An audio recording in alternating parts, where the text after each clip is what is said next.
this game's gonna go wonderfully, man. No deal with Ego Scepter saving himself, but they want to go for this Ven really. However, the Hawk doesn't really have the damage. Someone still hit Samael, but he can't beat the Hawk. And they're just trying to kite him forever. Samael almost out of mana. He has a cheese, so it's almost impossible to kill him. It's a great opportunity. For now, the rolling's done. They go for the Omnight mid one. Oh no, the Hawk might die again. But there we go. Finally killing off mid one, and the Hawk survives this. Now going for Sucks and the raises to finish him off as well. And it's really just Sven versus the world. But it's been enough until now. Can they control him? Finally, they can. With a good Impale and Tanner here. Samael is just going directly to the graveyard. NiP, their chances are not over yet. They can still win this game. 5 dead, no buyback. Yeah, this is the moment. We actually see the creep wave basically at OG's doorstep. They have been playing this extremely well, I gotta say. I mean, I guess OG and NiP are in very different positions when it comes to their play style. Like, NiP is answering, but their answer has been so good this game. I take my hat off to these guys, really. Yeah, this is a huge opportunity for them. There's no way for OG to defend this until at least Thompson's alive, but probably not even then, because there's this Nyx assassin. There is this Puck who straight up counter your hero. Yeah. You got too cocky, man. You got too cocky, and NiP knew how to punish you. They took that tower down. I mean, it's not that big, right? It's just, you just took a tower. NiP still in the losing side. They still lost one set of racks at tier 3 in the mid lane. And net worth is going slightly their favor, but not really, because Sven is the most farmed hero.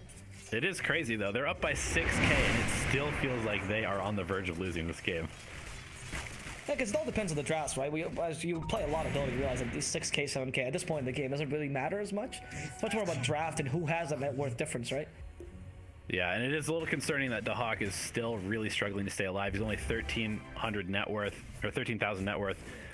It's going to be, like I said at the very beginning, it's kind of up to Tanner to be the carry in this game, and he's going for this very sort of like ult-focused wombo combo build. So if NiP doesn't execute their team fight perfectly in this next engagement, it's definitely OG's game to lose. Yeah, NiP, I would also want to remark Lilith's performance. I think he has been a key point in this lineup, both at pushing and shoving the lanes, and as well at the team fight. Like that last team fight, it was really all Lilith. Yes. He managed to keep OG at bay while they were dealing with Thompson. Yep, as soon as he switched from kind of like fighting OG to split pushing, this game really turned around. So I completely agree that Lilith has been a huge turning point for this as well. The gem pickup here by PPD trying to regain some of their map control is really important as well. And we see Lilith immediately to the bottom lane, creating this pressure so that OG has to worry about losing this Rax. Bottom barracks are under attack. Yep, exactly. OG, they at this point, they have to play NiP's game. NiP's kind of decided to tempo a bit with Lelis here. Yeah, they're going to force a TP. Oh, you betcha they're going to force a TP. Lelis is not going to let this slight advantage they've got in the bottom lane go to waste.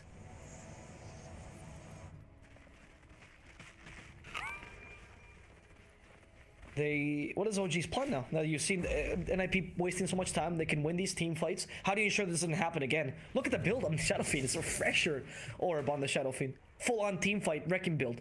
Yeah, I mean, the plan for OG is just try and force NiP to fight you, because when you have the Sven on the front lines, you're good.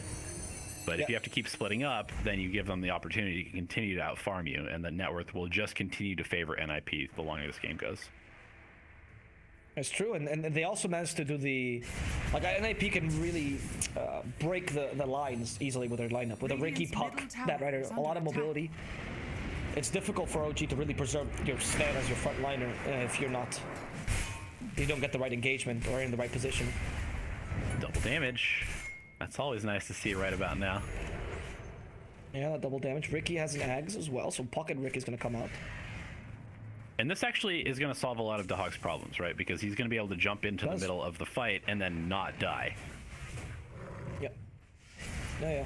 You can, and also as a Shadow Fiend cover, like something while Shadow Fiend is wrecking and you want to kill him or stop him from his wrecking, you can't. Not without Ricky annoying you. He has a lot of damage. This guy is made out of paper, yes, but it also makes it seem so like you're made out of paper. He deals a ridiculous amount of damage. Yeah, Lelis is also owning right now with all this map pressure that he's creating, and it's going to potentially set up Thompson. He needs to be very careful here. This Ricky's going to initiate from super far away. There's no backup for Thompson at the moment. Oh, they're gonna find the Ember. And so I was talking about Ricky. And they have a creep wave. Are under attack. No They have a buyback. creep wave. And this is all Lelis. This is really all Lelis. This has been work. It's bearing fruit finally.